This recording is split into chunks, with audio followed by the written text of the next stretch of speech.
भाई बहुत ही अफसोस की बात है, जो बेचारे दीन की खिदमत कर रहे हैं, नमाजें पढ़ा रहे हैं, वो अब महफूज नहीं है। वे सोई आंखों में खटक रहे थे, अब जो है बेचारों को मारना शुरू कर दिया, उनकी हत्या हो रही, मर्डर हो रहे, और भी बहुत सारे केस है। इसी तरीके से बिहार के अंदर गोपालगंज में जो हुआ उसकी वीडियो है, आगे जरूर देखें। ये मोबाइल लेकर के आस पड़ोस की, चूंकि उस समय चोरी हुई थी घटना, मौलवी जी का मोबाइल चोरी हुआ तो पूरे आसपास हल्ला हो गया था कि मौलवी जी का मोबाइल चोरी हुआ है। तो उसी क्रम में इसका एक मित्र था, उसने देखा इसको मोबाइल यूज करते हुए, उसको पता था, तो उसने उसकी फोटो लेकर के पड़ोस के एक लड़के को भेज दी कि ये तो मौलवी जी का मोबाइल लग रहा है। तो उस लड़के ने फिर मौलवी जी को बुलाया, इस लड़के को, और इसके हाथ में मोबाइल देखा।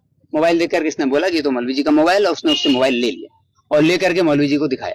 तो मौलवी जी ने देखते ही साथ पहचान लिया कि हाँ ये तो मेरा ही मोबाइल है। किसने दिया आपको? उसने बताया कि फलाने लड़के ने ले लिया है और उस लड़के ने इसको छीन के रखा हुआ है। तो जब ये मोबाइल मौलवी जी को पता चल गया तो मौलवी जी और उस लड़के ने बोला कि अब इस पर पंचायती होगी, कल सबको बताया जाएगा और तुमको आवश्यक कार्रवाई की जाएगी, पुलिस आदि में भी सूचना दी जाएगी, क्योंकि ये चोरी तुमने की है। और मोबाइल के बारे में मौलवी जी ने स्पष्ट निर्णय दे दिया और ये लड़का वहां से चला गया। उसके बाद ये लड़का भयंकर उसमें आ गया कि कैसे हम पहले पंचायती होगी पूरे समाज में और यहाँ पर बेइज्जती होगी। और मैं इस बात का इसको पूरी गिलानी रही। रात के करीब 12:30 बजे के आसपास ये आया यहाँ पे। बगल में उस दिन गांव के कुछ पड़ोसी हैं, उनका बेटा बगल में मिसिंग था रात में, तो वो लोग आकर के घूम रहे थे, उनसे भी रात में इसकी मुलाकात हुई। पूरा सीसीटीवी का अवलोकन आसपास किया गया है, टेक्निकल अनुसंधान किया गया, एक एक बिंदु पर बारीकी से देखा गया। उन सब लोगों से, आसपास के जितने लोग थे जो रात में इनकी गतिविधि थी, जो सक्रिय थे यहाँ पे, उन सबको बुलाया गया, उनसे पूछताछ हुई तो स्पष्ट हुआ कि वो लोग अपने बच्चे को ढूंढने के लिए निकले हुए थे। तो उनको भी ये लड़का यहाँ पर मिला था, उस समय प्लानिंग कर रहा था, और जब वो लोग चले गए, उनका लड़का मिल गया और जाकर के वो लोग सो गए, तो उसके 20 से 25 मिनट करीब 1 बजे के आसपास ये अपने घर से निकला, मस्जिद की बाउंड्री जो 4 फीट की है उसको फांद करके, 3.5-4 फीट की उसको फांद करके अंदर आया, और जो हथियार लाया था उससे जो मौलवी जी का सोने का ये विचार करके आया था कि आवाज नहीं आनी चाहिए, तो उसने पहला बार सीधा गर्दन पे किया, गर्दन पर 2 वार किए, जिससे तत्काल वहां पर उनकी आवाज निकलना बंद हो गई और ब्लड काफी लॉस हो गया। उसके बाद आपाधापी हुई दोनों के बीच में, इससे इसके पूरे कपड़े पे ब्लड लग गया था, इनफैक्ट इसकी बॉडी पर भी ब्लड लगा हुआ है। तो उसका भी हम लोग मेडिकल एग्जामिनेशन और फोरेंसिक एग्जामिनेशन करा रहे हैं, सारे साक्ष्य उसमें आ गए हैं।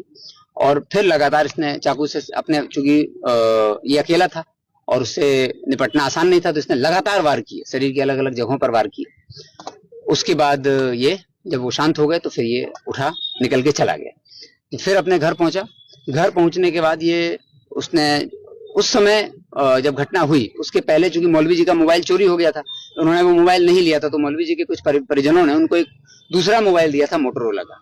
वो मोबाइल भी उस दिन रखा हुआ था इनके कमरे में, तो इसने वो मोबाइल उस दिन चुराया, चूंकि उसको मोबाइल की लत थी, मोबाइल चाहिए था इसको, तो इसने मोटोरोला का वो मोबाइल लिया, उसमें लगी सिम ली, वो दोनों सिम और मोबाइल, जो छोटा कमरा है अंदर जिसमें मौलवी जी रहते थे, वो कमरे में से मोबाइल, सिम और कुछ पैसे इसने निकाले और वो लेकर के अपने घर में चला गया।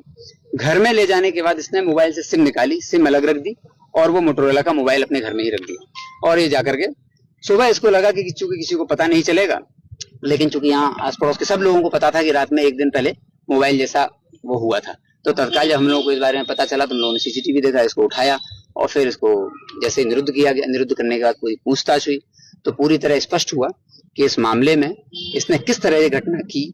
और जब इससे पूछा गया इसने बताया। फिर वो जो मौलवी जी का मोबाइल था मोटोरोला, वो इसके घर से बरामद हुआ।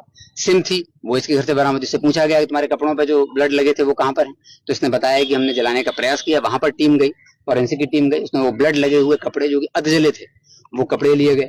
इसके शरीर पर भी कुछ ब्लड का साक्ष्य मिला है, चूंकि काफी आपाधापी हुई दोनों के बीच में, उस आपाधापी में इसके शरीर पर भी ब्लड आया, तो उसका भी फॉरेंसिक एग्जामिनेशन हम लोग करा रहे हैं, मेडिकल एग्जामिनेशन, और वो ब्लड स्टेन आए हुए हैं। और इसने जो हथियार जिससे मारा था उस पर भी ब्लड स्टेन है, वो भी प्राप्त कर लिया गया। सबकी फॉरेंसिक जांच होगी, पूरा केस एकदम क्लियर हो गया है, स्पष्ट हो गया है, और जो मुख्य बालक है उसको गिरफ्तार कर लिया गया है और उसको निरुद्ध किया गया। अब इसमें नहीं, इसमें कोई भी सामने, इसमें पूरी घटना क्लियर हो गई, इसने सब कुछ बता दिया है। अब इसको आगे की विधिक कार्रवाई की जा रही है। इसके साथ ही